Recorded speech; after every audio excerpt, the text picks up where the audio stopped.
bendiga. Esto es una continuación del estudio Lo que Jesús clavó en la cruz.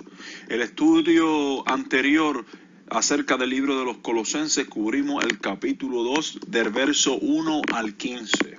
En esta ocasión vamos a estar continuando con el libro de los Colosenses del capítulo 2 del versículo 16 al 23. Aquí en la pantalla tenemos Colosenses capítulo 2 y versículo 16.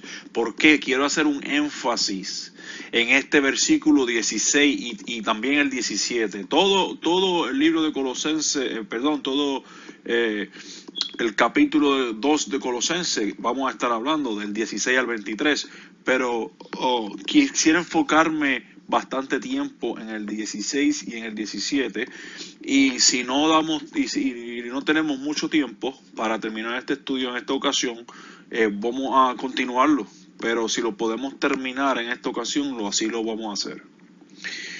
Colosenses capítulo 2 del versículo 16 al 23. ¿Guardo la ley de Dios o no guardo la ley de Dios? Aquí vemos a un hombre con un signo de exclamación, con un signo, de pregunta.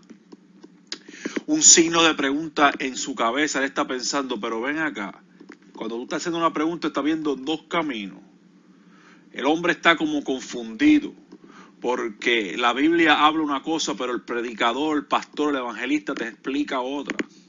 Cuando mucha gente, cuando lee la Biblia, dice, pero esto no es lo que me enseñan en la Biblia.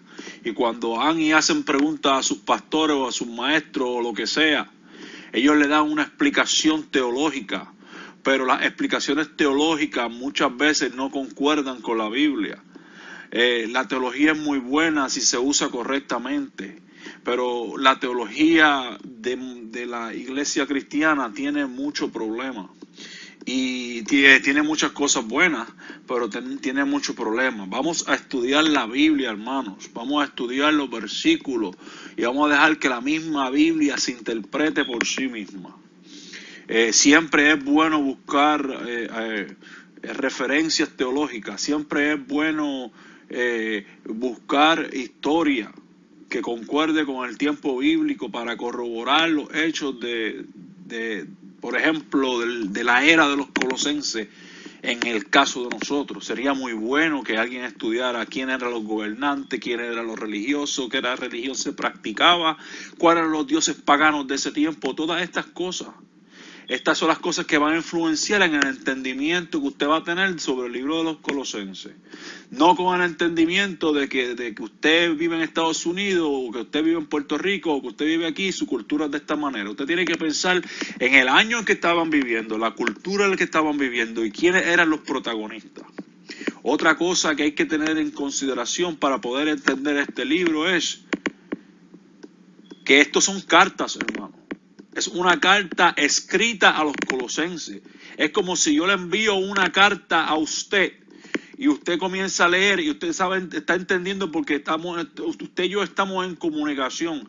Pero viene un tercer personaje que no me conoce a mí, que no conoce a usted, y comienza a leer la carta y comienza a juzgar según lo que piensa, según su experiencia, pero no busca conocerme a mí, que soy el redactor de la carta. No busca conocerlo a usted, que es el recipiente de la carta.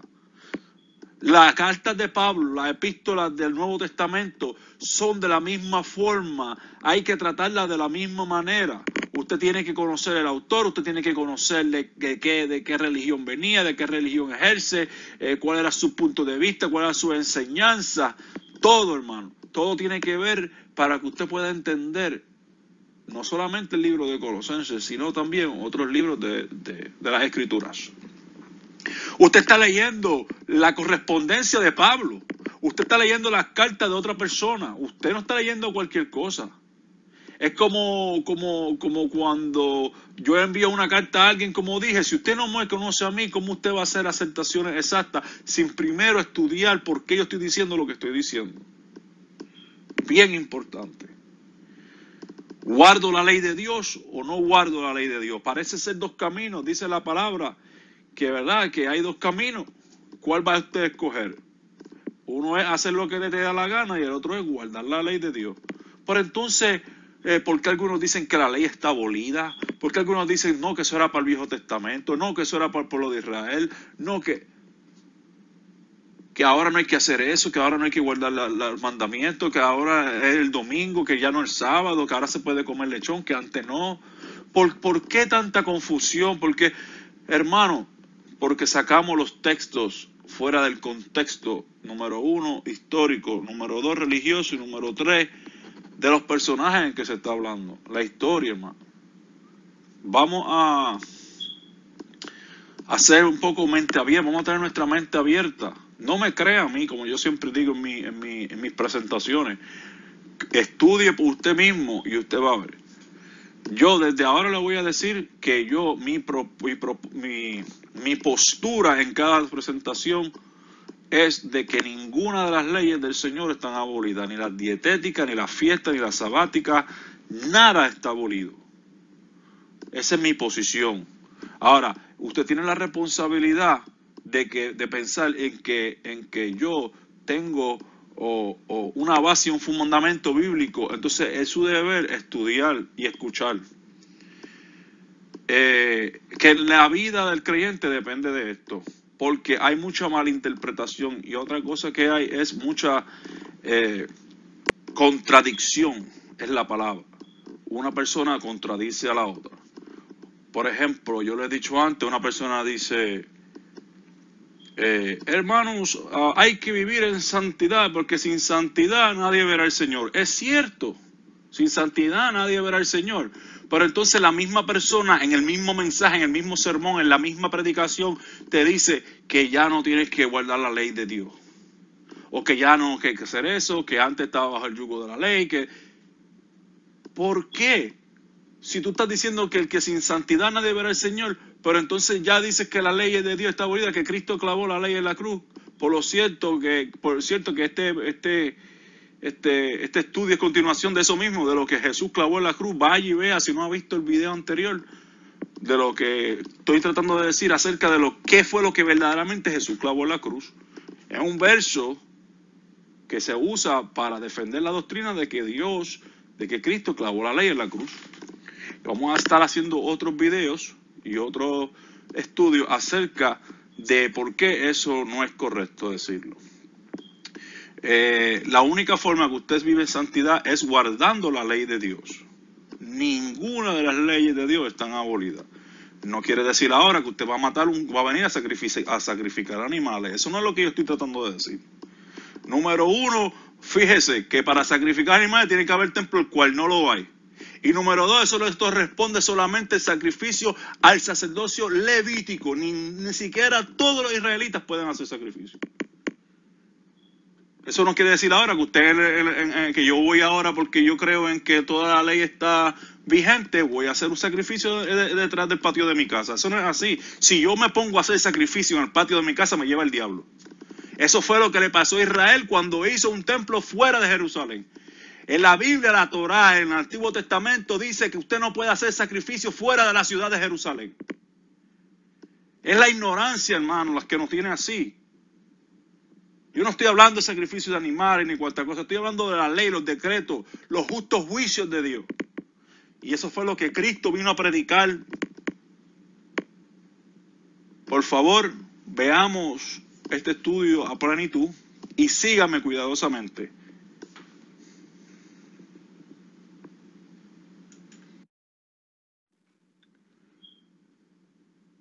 Todas las citas bíblicas de este estudio son extraídas de la Biblia versión Reina Valera 1960, a menos que yo le indique lo contrario. Colosenses capítulo 2, versículo 16 al 23. Por tanto, nadie os juzgue en comida o en bebida, o en cuanto a días de fiesta, luna nueva o días de reposo, todo lo cual es sombra de lo que ha de venir, pero el cuerpo es de Cristo. Nadie os prive de vuestro premio, afectando humildad y culto a los ángeles, entremetiéndose en lo que no ha visto, vanamente hinchado por su propia mente carnal, y no haciéndose de la cabeza, en virtud de quien todo el cuerpo, nutriéndose y uniéndose por las coyunturas y y ligamentos, crece en el crecimiento que da Dios. Pues si habéis muerto con Cristo en cuanto a los rudimentos del mundo, ¿por qué como si viviese en el mundo os sometéis a preceptos tales como no manejes, ni gustes, ni aun toques, en conformidad a mandamientos y doctrinas de hombres? Cosas que todas se destruyen con el uso. Tales cosas tienen a la verdad cierta reputación de sabiduría en culto voluntario, en humildad y en duro trato del cuerpo, pero no tienen valor alguno contra los apetitos de la carne.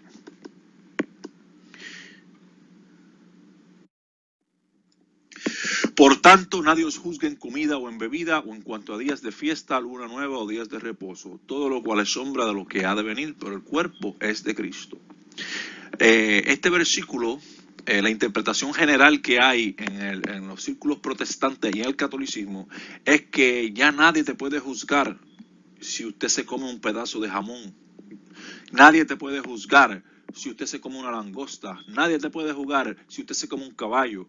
Nadie te puede juzgar si usted se come lo que le da la gana. Esa es la interpretación general. Nadie te puede juzgar si no guardas la Pascua. Nadie te puede juzgar si no observas el día del Pentecostés. Nadie te puede juzgar si no guardas la fiesta de los tabernáculos. Nadie te puede juzgar si no guardas la fiesta, ¿verdad?, del Antiguo Testamento. Las lunas nuevas y los días de reposo, que son los días festivos que están en la Biblia, en el Levíticos. Y que todo eso era antes, que era sombra de lo que había de venir, pero el cuerpo es de Cristo. Esa es la interpretación que yo le da. El cuerpo es de Cristo. Esa última palabra, el cuerpo es de Cristo. Eso es lo que vamos a estar viendo nosotros. Esa es la interpretación general que le da la iglesia a este verso, que ya la epístola, el apóstol, el escritor de la epístola, te da una licencia para no guardar la fiesta, no observar la fiesta y para que puedas comer con libertad lo que tú quieras. Pero eso no es lo que en este momento vamos a discutir.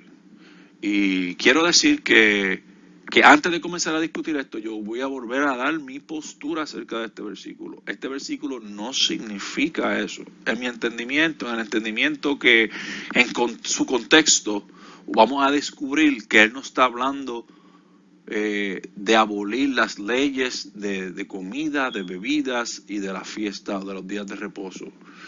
Hay dos, es como al principio de este estudio: ¿guardo la ley de Dios o no guardo la ley de Dios? Piensen eso por un segundo. ¿Guardo las fiestas o no guardo las fiestas? ¿Guardo la luna nueva o no guardo la luna nueva? ¿Guardo los días de reposo o no guardo los días de reposo?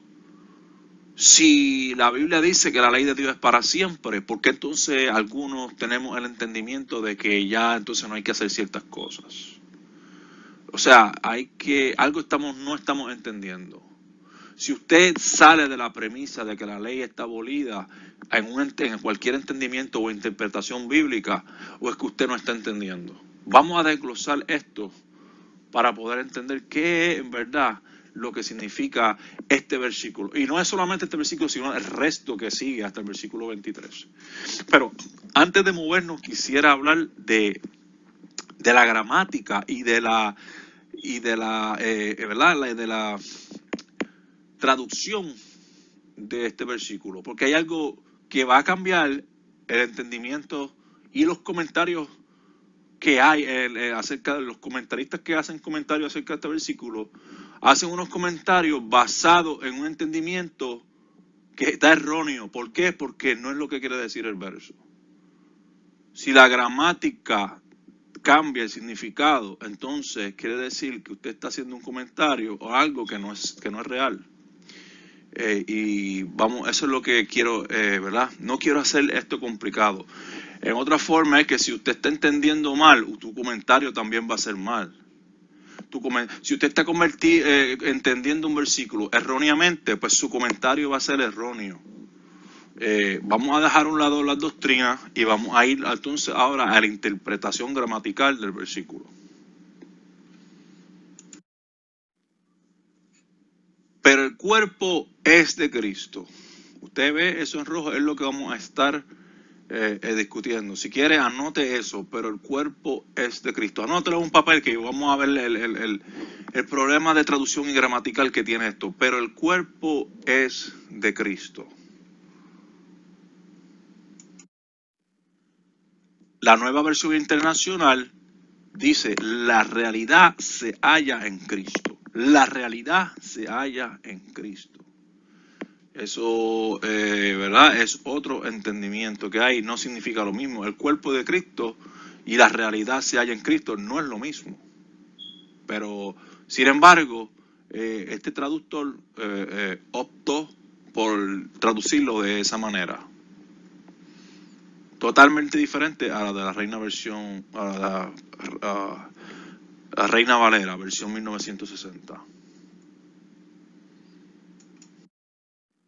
Fíjese aquí, Spanish Sagrada Escritura, esta otra versión, y fíjese lo que dice, lo cual es sombra de lo que estaba por venir, más el cuerpo es de Cristo. Pero, sin embargo, la Reina Valera dice lo que está por venir, en futuro, pero esta lo hace en pasado. O sea, es totalmente diferente. Si yo le digo a usted, yo iba para los Estados Unidos o estaba en los Estados Unidos, no es el mismo entendimiento. Usted va a decir, bueno, yo creía que tú estabas en Estados Unidos, no que ibas. O sea, de ir, de lo que está por venir a lo que estaba por venir, son dos enseñanzas diferentes. Es otro problema que tenemos en estos versículos.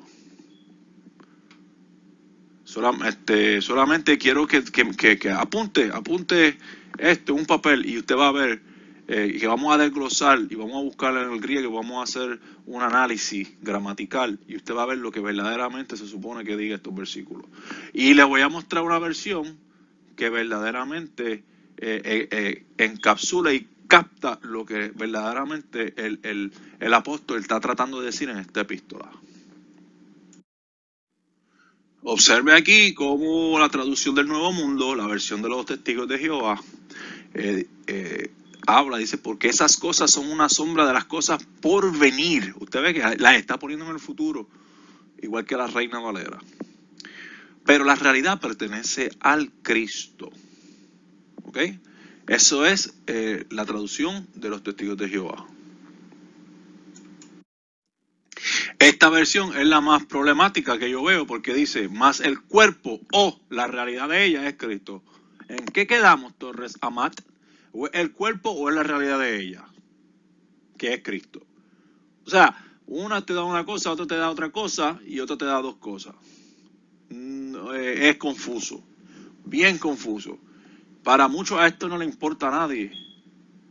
Esto no es de problema para algunos, pero sí es problema. Cuando usted va a ver lo que verdaderamente significa, usted se va a dar cuenta cuál es el problema y por qué importa que usted aprenda esto. La Reina Valera del 1909 es lo mismo que la Reina Valera de 1960, por lo menos este versículo. Pero en la Reina Valera del 1909, la palabra más, que está aquí en rojo, y la palabra es, que está en rojo aquí en la pantalla, se muestran en letras itálicas. La Reina Valera 1960 ya no utiliza las letras itálicas. La versión del 1909 obviamente es una versión más antigua que la versión del 1960. Por ser más antigua, quizá tiene unas notas y unas instrucciones al frente en las instrucciones de cómo es que los traductores definieron esta Biblia, cómo ellos, qué manuscritos utilizaron, la información básica que te dan acerca de la Biblia. La King James, la versión de la King James hace lo mismo. La palabra más y la palabra es, aquí en el español por lo menos, resultan ser itálicas. Cuando usted descubre, cuando usted entiende y aprende por qué los traductores utilizan letras itálicas, me refiero a que las letras se ven como curviadas, se ven diferentes a las demás, para que usted pueda distinguir la palabra. ¿Distinguir de qué? En el caso de la itálica es distinguir de que hay otras más definiciones para esta palabra más o para la palabra es. O en el caso de más es que hay otras y que ellos utilizar el más. El traductor te está dando un hint, como se dice en inglés, una clave. Te está dando como dejando migajas de pan, diciéndote migajas para que tú encuentres el camino, para que tú entiendas que eso fue lo que ellos entendieron. ¿Ok? Entonces, la palabra es, o la preposición es, esa palabra no está ni en el original. Pero ellos, cuando usted traduce de un lenguaje a otro, hay palabras que usted no va a encontrar, que usted tiene que insertarlas ahí para que haga más sentido el verso. Pero en este caso, la influencia teológica del momento de los traductores españoles era una influencia protestante, era una influencia católica. So, ellos traducían según su teología, según su entendimiento. Y eso pasa con todas las traducciones. Pero aquí yo quiero enfatizar en que la palabra es, la letra es en rojo, ¿verdad? Fue una insertación. Eso no está en el griego, ¿ok? Y ustedes vamos a hacer un análisis a ver qué sucede cuando nosotros buscamos otro significado para más y removemos el es. Para que usted vea que este versículo cambia totalmente el entendimiento y el contexto y hace mucho más sentido del que hace ahora. Porque, sinceramente, con toda honestidad, para mí no hace sentido. Especialmente cuando yo le he mostrado a ustedes diferentes versos que están tratando de decir diferentes cosas. Que antes, que ahora, que... No. Es una total confusión, pero esa confusión va a ser clarificada en unos momentos. Vamos a seguir estudiando y a ver qué podemos hacer al respecto, ¿verdad? ¿Cómo podemos nosotros resolver este problema? Porque usted lee la Biblia, pero si usted no entiende lo que usted está leyendo, hermano y amigo que me escucha, cada traducción tiene algún tipo de influencia y uno debe buscar palabra por palabra, verso por verso, escudriñar la Sagrada Escritura para poder alcanzar la plenitud del mensaje. Así que, ¿verdad? Vamos a continuar escudriñando y vamos a ver qué hay detrás de todo esto. ¿Ok? La palabra más en el griego es de. ¿Ok? Es la palabra número G1161. De, según la concordancia de Strong. ¿Ok? Y es el parte del discurso, aquí en rojo dice, es una conjunción, ¿okay? Una conjunción. La palabra de gramaticalmente significa que es una conjunción. Y vamos a ver cuál es la función de la conjunción y qué es lo que hace. Y vamos a ver porque en el griego, esa es la forma que se utiliza esta palabra para conjugar alguna otra palabra. Pero entonces, cuando usted lo traduce, si usted no utiliza la misma técnica de para qué, cuál es la función de la palabra de en griego, si usted no aplica la misma función, la conjunción, entonces usted no va a poder traducir bien el verso. Vamos a ver qué significa conjunción. Definición de conjunción, en inglés conjunction. Son elementos que unen o establecen un nexo entre elementos lingüísticos que son agrupados para formar unidades más amplias. Cuando dice nexo, es algo que está aparte, que está en la misma oración, pero está aparte, no está muy cerca, está aparte, está anexado entre elementos lingüísticos que son agrupados para formar unidades más amplias. En otras palabras, una conjunción es capaz, oiga bien, de unir dos oraciones con la finalidad de construir una tercera con total sentido y complementación lógica. La conjuntación puede ser una palabra o un conjunto de ellas que pueden unir palabras, sintagmas, proposiciones, oraciones simples y frases. O sea, que usted utiliza esto ¿verdad? Para conjugar las oraciones, para hacer de una oración larga, dos. Y también para unir al final de oración con el principio de la oración. Esto es bien importante, ¿verdad? Saber los usos de la conjunción.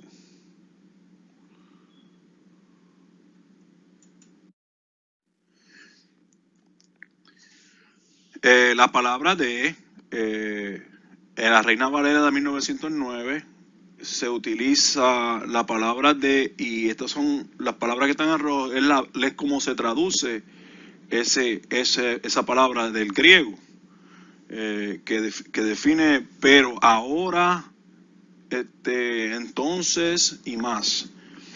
Y esto no son estas son las formas que se utilizó. Pero también usted de cada palabra usted puede adquirir algún sinónimo que signifique lo mismo. Por ejemplo, la palabra si no. También usted puede agregarle, buscar un sinónimo que signifique si no, excepto. También es lo similar, es lo mismo que si no. También usted puede buscar algún sinónimo como además. Sí, y esa misma está más abajo, ¿ves? Que dice además. Y así sucesivamente. Cada palabra usted puede buscar algún sinónimo ¿verdad? Que quiera decir lo que usted está, la palabra que usted está tratando de traducir. Y en este caso ellos decidieron usar la palabra más. Pero cuando usted busca más a fondo los significados y los usos de la palabra de, y usted puede notar que como que no hace la función de conjunción en el versículo que estamos viendo. Y por lo tanto, el propósito mío con esto es de que usted pueda ver alguna otra palabra que usted pueda insertar ahí en lugar de más, para que usted pueda entender, tener un entendimiento más amplio de lo que significa el versículo. Y hay traducciones que ya lo han hecho. Yo encontré una traducción muy buena, muy fiel, y que habla y hace estos cambios como lo estoy sugiriendo. Y esto lo hacen todas las traducciones. Esto es solamente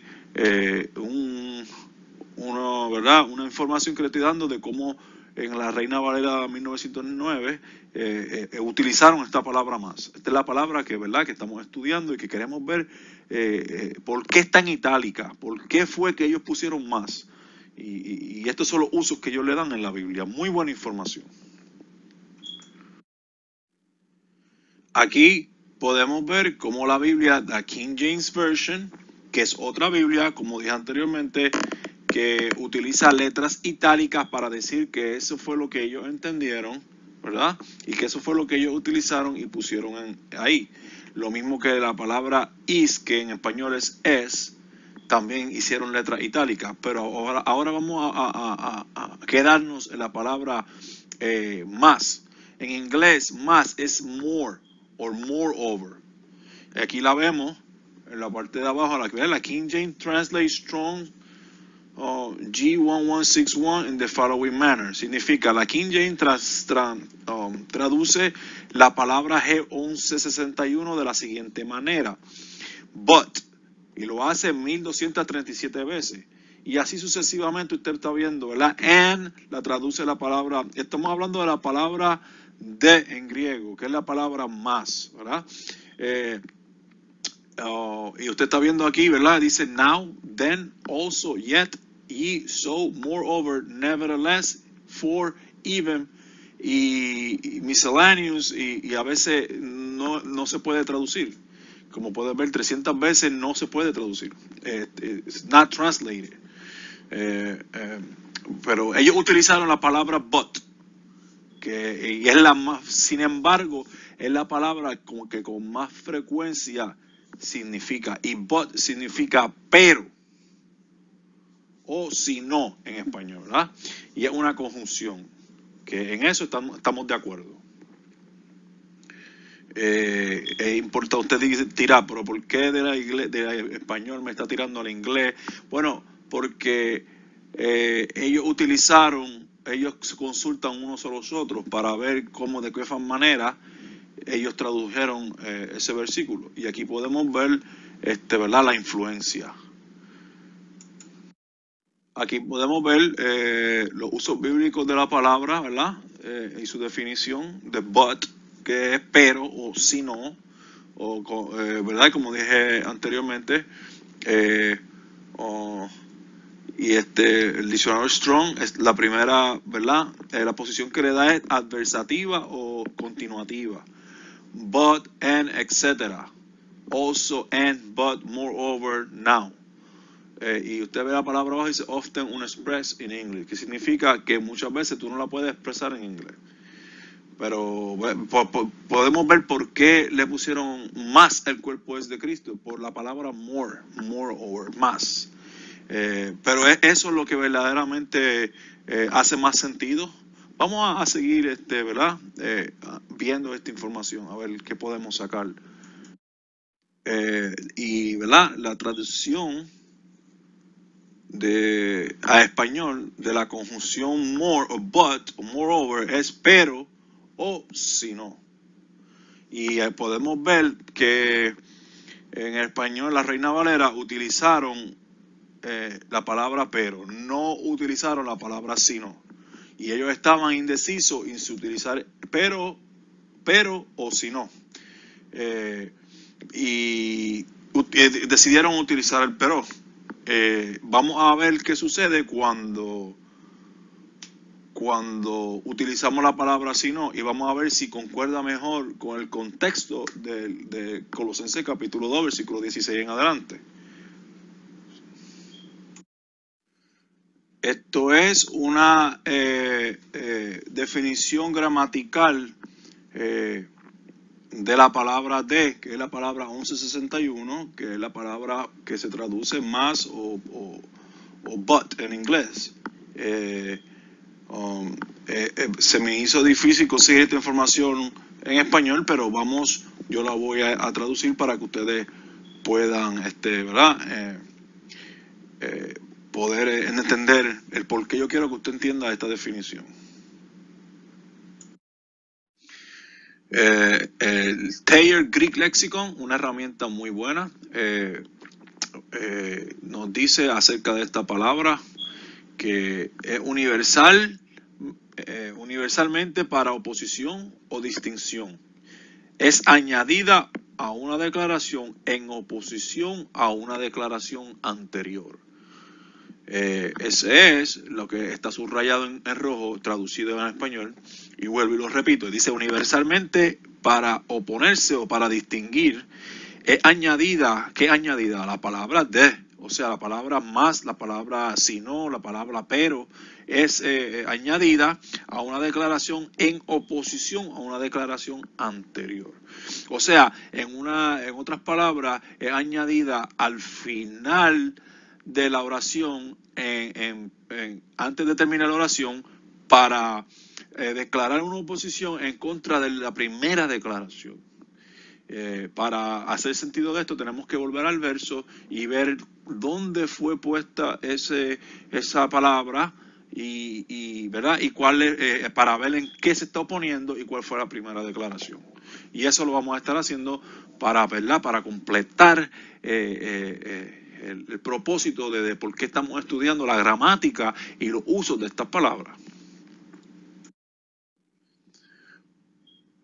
Por ejemplo, si tomamos los versículos y estas frases que están en rojo y las unimos para hacer una sola oración, por tanto nadie os juzgue, pero el cuerpo es de Cristo.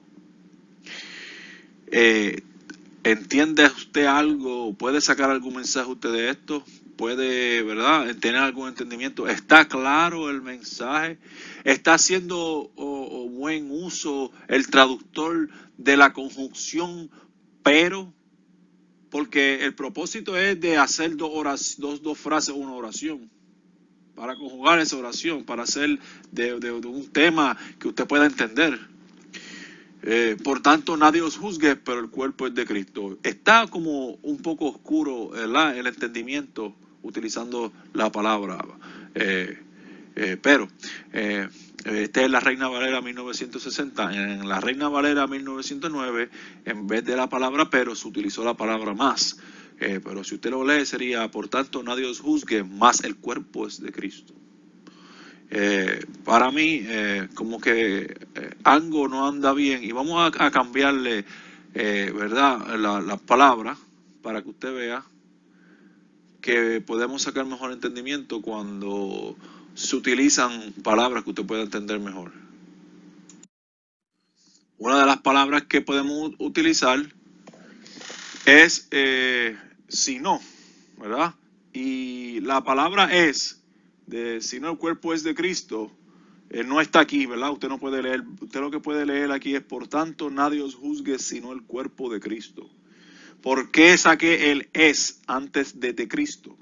Porque si usted va al principio de este video, ya dijimos que eso es una insertación del traductor. Eso no está supuesto estar ahí. Eso es que ellos lo pusieron porque, como de la forma que ellos lo traducieron no hacía sentido, tuvieron que añadir. Pero cuando usted pone la palabra correcta, usted no tiene que añadirle la palabra. Fíjese, uniendo el principio del verso con el final del verso, ahora hace sentido. Por tanto, nadie os juzgue, sino el cuerpo de Cristo. O sea, aquí lo que la epístola lo que está tratando de decir es que no dejes que ninguna persona de afuera, ningún hijo del diablo, ninguna persona que no sea el Mesías, te juzgue en asuntos de la palabra de Dios, cuando son personas ajenas al cuerpo de Cristo. Ahora hace sentido que nadie de los de afuera te juzgue, sino el cuerpo de Cristo. La iglesia es la que tiene la potestad de juzgar a la persona, no los de afuera. Y eso es lo que está tratando de decir el apóstol Pablo. Es muy difícil, hermano, yo sé que es difícil a veces, con tantas veces que usted lo ha leído en la iglesia, con tantas veces que usted lo ha leído y lo ha interpretado de esa manera, es difícil. Pero si usted hace un análisis gramatical y hace un análisis histórico en su contexto, usted se va a dar cuenta que esta traducción tiene problemas. Y que es mejor utilizar y analizar y hacer caso, ¿verdad?, de las reglas y leyes gramaticales para poder tener mejor entendimiento. Por tanto, nadie os juzgue, sino el cuerpo de Cristo. Y cuando usted piensa y lee de esta manera, usted totalmente cambia el entendimiento acerca del verso. Es un entendimiento hace más sentido, es más claro y es un mensaje mucho más preciso y más bonito. Otra forma de leerlo sería: por tanto, nadie os juzgue, excepto el cuerpo de Cristo. O sea, porque si usted va ahí busca una lista de sinónimos, la palabra sino, que fue la segunda opción de definición que nos dio la palabra but en inglés, que es de en griego, es sino. Si usted busca sinónimos de la palabra sino, la palabra excepto también es sinónimo. Por lo tanto, nadie os juzgue excepto el cuerpo de Cristo. Otra forma de poder ver este análisis es: por tanto, nadie os juzgue salvo el cuerpo de Cristo. El texto traducido correctamente se lee de esta manera: por tanto, nadie os juzgue en comida o en bebida, o en cuanto a días de fiesta, luna nueva o días de reposo, todo lo cual es sombra de lo que ha de venir, excepto el cuerpo de Cristo. Otra forma sería: por tanto, nadie os juzgue en comida o en bebida, en cuanto a días de fiesta, luna nueva o días de reposo, todo lo cual es sombra de lo que ha de venir, sino el cuerpo de Cristo. Y por último, por tanto, nadie os juzgue en comida o en bebida, o en cuanto a días de fiesta, luna nueva o días de reposo, todo lo cual es sombra de lo que ha de venir, salvo el cuerpo de Cristo. Esta traducción es una traducción de Scripture 2009, significa las escrituras del 2009, un ministerio mesiánico, y hay muchas otras versiones judías y mesiánicas del Nuevo Testamento, y todas cometen el mismo error que cometió la Reina Valera. Y encontré esta versión del The Scripture 2009 hecha por el Instituto de Estudio Bíblico de Israel. Tremenda Biblia, una Biblia tremenda, se la recomiendo a todos, y es una Biblia neutral pero fiel al original, sin influencias teológicas que tenemos nosotros en el mundo acá en Estados Unidos y en esta área del planeta. Y lo voy a leer en inglés, pero también lo voy a traducir en español. Let no one therefore judge you in eating or drinking, or in respect of a festival, of a new moon or Shabbat, which are shadow of what is to come, but the body of the Messiah. No dejes que nadie te juzgue en cuanto a comida o bebida, en respecto a festivales o lunas nuevas o días de reposo, que es una sombra de lo que ha de venir. Pero el cuerpo de Mesías, excepto el cuerpo del Mesías. Usted está viendo la palabra but ahí, ¿verdad? Esta es una forma correcta de traducir. Ellos hicieron un buen trabajo traduciendo este verso. Y le enseño esto para que usted vea que sí hay traducciones buenas, que sí hay traducciones que no son las mismas, que no concuerdan con las otras. Y cuando usted ve que hay alguna discrepancia o cuando usted ve que hay algo que no cuadra, el deber de uno es buscar las diferentes versiones y buscar, ¿verdad?, por qué los traductores decidieron hacer esto de esta manera. Y usted dice, eso no importa, eso no tiene que ver. Vamos, cuando usted vea por qué tiene que ver, porque usted va a cambiar ahora. El comentarista si usted hizo un comentario acerca de eso por ese entendimiento, ya el comentario es erróneo porque su entendimiento es erróneo. Es bien importante, y de aquí salen muchas falsas doctrinas de este verso, y es importante que nosotros entendamos de qué se está hablando aquí. Y esto es solamente un comienzo para que usted pueda entender el resto del estudio. Y esto es una información. Aquí tenemos el verso de la King James para que usted vea que dice, ¿verdad? Let no man therefore judge you in meat or in drink or in respect of a holiday of the new moon or Shabbat days, which are shadow of the things to come, but the body is of Christ.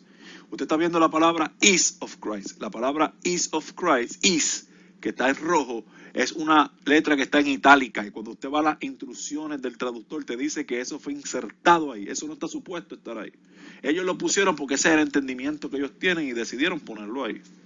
Porque hay veces que usted no puede traducir correctamente, ¿verdad?, sin añadirle algo, quitarle algo en el idioma que se esté hablando. Pero como el entendimiento que ellos tienen una teología diferente, pues por eso decidieron poner esta palabra cuando no pertenece ahí. Eso lo estoy poniendo ahí, y usted puede buscar la Biblia King James y usted puede abrirla y usted puede ver que la palabra is es diferente. En la Reina Valera de 1909 también es una palabra como cursiva. La letra es diferente al resto de las demás, y eso es indicativo de que el traductor las insertó ahí, que no pertenecen al original. Lo mismo se hizo, como dije anteriormente, en la 2009. La 1960, la Reina Valera no tiene letra itálica, y eso es un problema porque el lector de esa Biblia no va a saber dónde fue que el traductor insertó palabras que no pertenecen al original.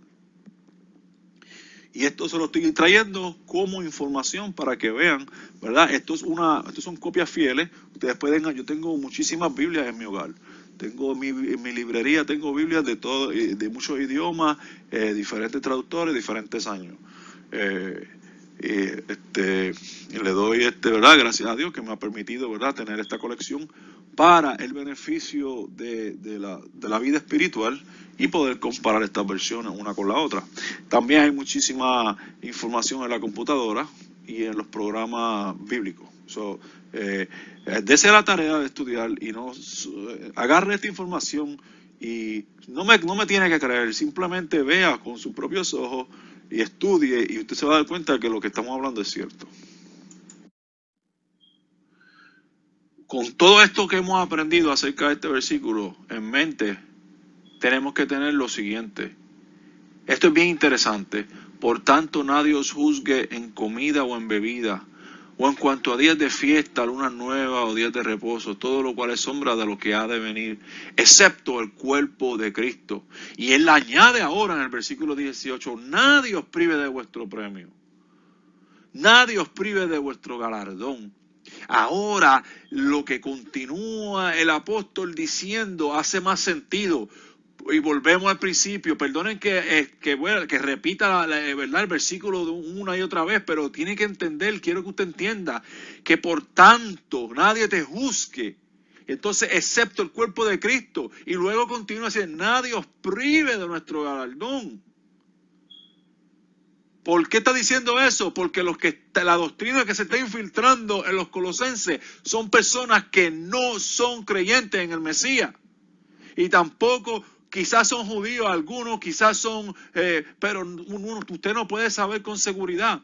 Lo que sí yo le puedo decir, que aquí él está, el apóstol está recalcando, el escritor de la epístola, que no se están haciendo de la cabeza, que es Cristo.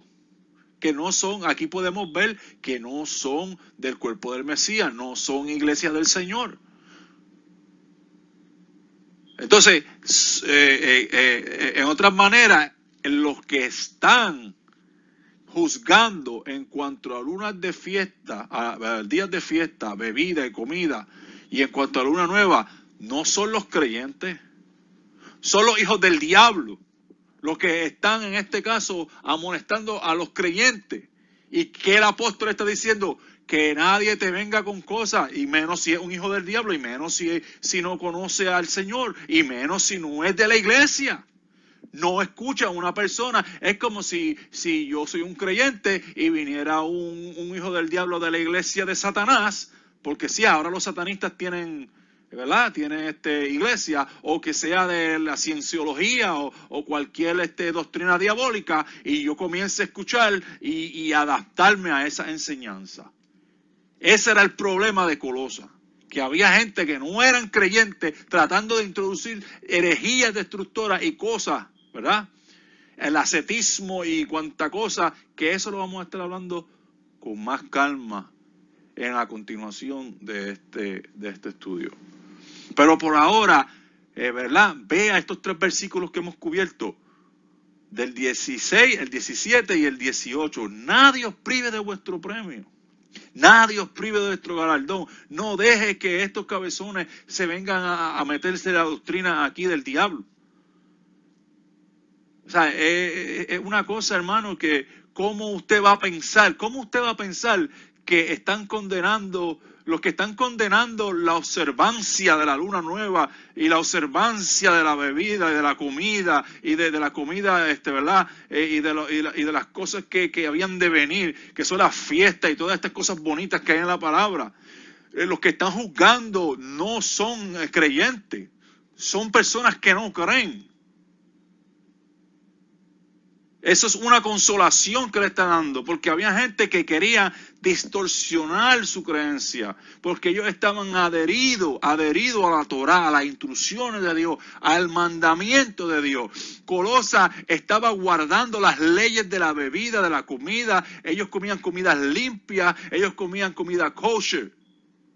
Ellos guardaban las fiestas, las lunas nuevas, los días de reposo, el Shabbat, los sábados. Pero estos hijos del diablo estaban tratando de que ellos no lo hicieran, tratando de afectar su premio y su galardón. No es lo contrario a lo que el mundo cristiano y la mayoría de los católicos y del evangélico cree, usándolo de excusa para no observar más los días de fiesta del Señor y de comer comida kosher. No, hermano. Es de lo contrario. Él está diciendo, no dejes que estos hijos del diablo te saquen del mandamiento. Sigue ahí observando los días. Sigue ahí guardando la comida kosher. Sigue ahí. Sigue ahí. Eso es lo que está diciendo. Nadie os prive de vuestro premio. Vamos a ver dónde más se habla del premio. ¿Dónde más se habla del galardón? ¿Dónde más usted puede ver, verdad? ¿Cuál es qué premio? ¿De qué está hablando el apóstol? ¿De qué está hablando él? Vamos a ver de qué está hablando, hermano. Vamos a ver.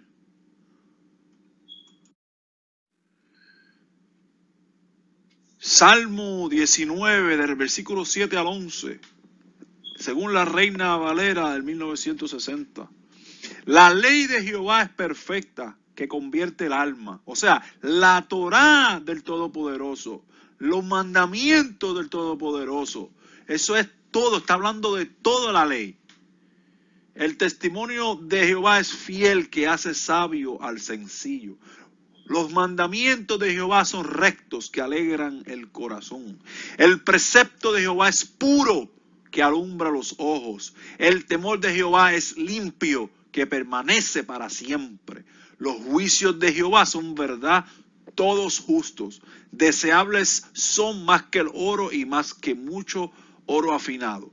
Y dulces más que la miel y que la que destila del panal. Tu siervo es además amonestado con ellos. En guardarlos hay grande galardón, en guardarlos hay grande premio.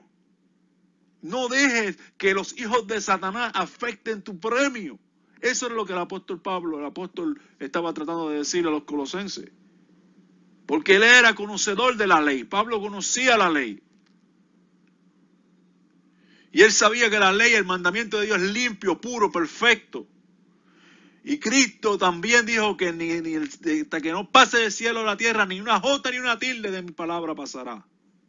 ¿Por qué entonces nosotros nos sometemos a falsas interpretaciones? Por años, por muchos años. Por gente que introdujeron herejías destructoras, que eso estaba hasta profetizado ya. Es hora, amado hermano, de que comencemos a restaurar nuestra vida. Esa reformación que comenzó Martín Lutero no ha terminado. No ha terminado. Tiene que regresar a la raíz de todo, al mandamiento de Dios. Porque es perfecta, es dulce. Son rectos, alegran el corazón. Estudie por qué Dios hacía las cosas. ¿Cuáles eran los propósitos de las dietas? ¿Cuál era el propósito de la fiesta? ¿Por qué son relevantes todavía ahora? Dice la Biblia que nosotros vamos a estar en el Apocalipsis, que nosotros tenemos que guardar la fiesta de los tabernáculos, y si no vamos a Jerusalén, los hombres, ese año, el Señor Jehová va a parar la lluvia en los países de las naciones. ¿Por qué Él toma en serio tanto la fiesta? Hasta que Cristo viene, todavía va a ser de esa manera. ¿Por qué usted se antoja en decir que no?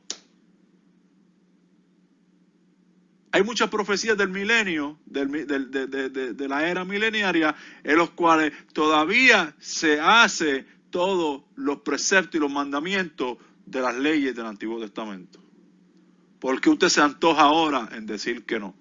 Yo le puedo decir por qué se antoja a usted. Le puedo decir, porque está mal enseñado. Usted aprendió mal. Usted ha heredado doctrinas de demonios, errores. Usted son cosas, hermano y amigo que me está escuchando, que no son fáciles, porque hay que indagar, hay que buscar. Pero ninguna de las... Hágale caso a Cristo. Hágale caso a Cristo, que dice: ni una jota ni una tilde pasará de esta palabra, de esta ley, hasta que todo haya pasado.